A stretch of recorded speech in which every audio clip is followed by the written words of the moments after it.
Here we are, the end of this week's lesson. As we conclude this week's lesson, I want us to take a closer look at the older son in the parable of the prodigal son. You will find this story in the book of Luke chapter 15, verse 25 to 32. While the younger son left home and squandered his inheritance, the older son stayed home, and yet he was still lost in his father's house.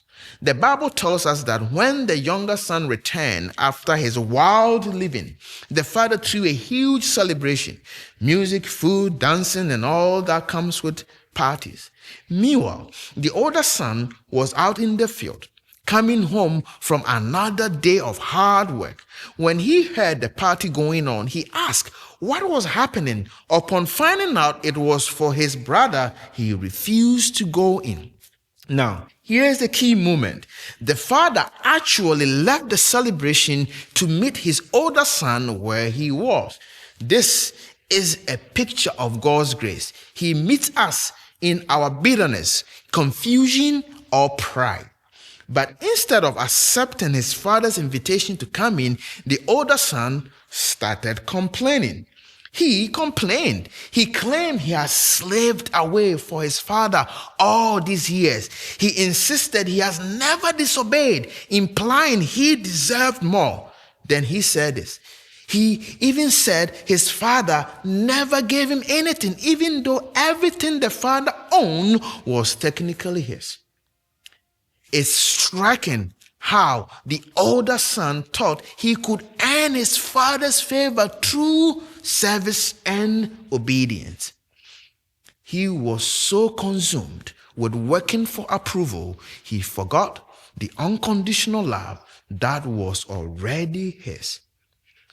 This attitude reflects a dangerous mindset, which we call salvation by works.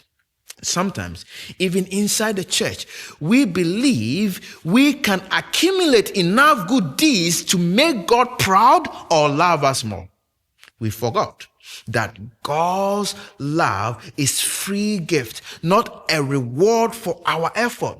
The saddest part is that while the father rejoiced over one son's return, the other son allowed envy and self-righteousness to rob him of joy. He was physically present in his father's house, but spiritually distant. He didn't realize the full blessing that were already available to him. This story challenges us to check our own heart. As we are serving God out of our genuine love, or we are secretly tearing up our good deeds, expecting some sort of prize. Are we resentful when others, people we deemed unworthy, receive God's grace and blessing? Are we lost in our own father's house? The father's response to his older son was simple. All that I have is yours. In other words, you don't have to earn my love. It's already yours. If you find yourself in the older son's shoes, working tirelessly to gain approval or struggling with jealousy, remember this: God's grace has already made everything available to you.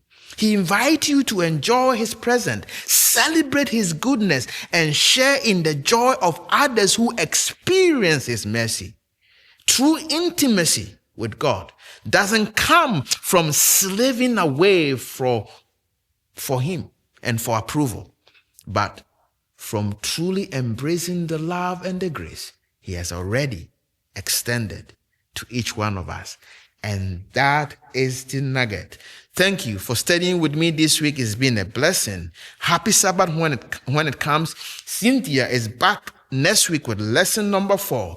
God bless you. We will see you next week.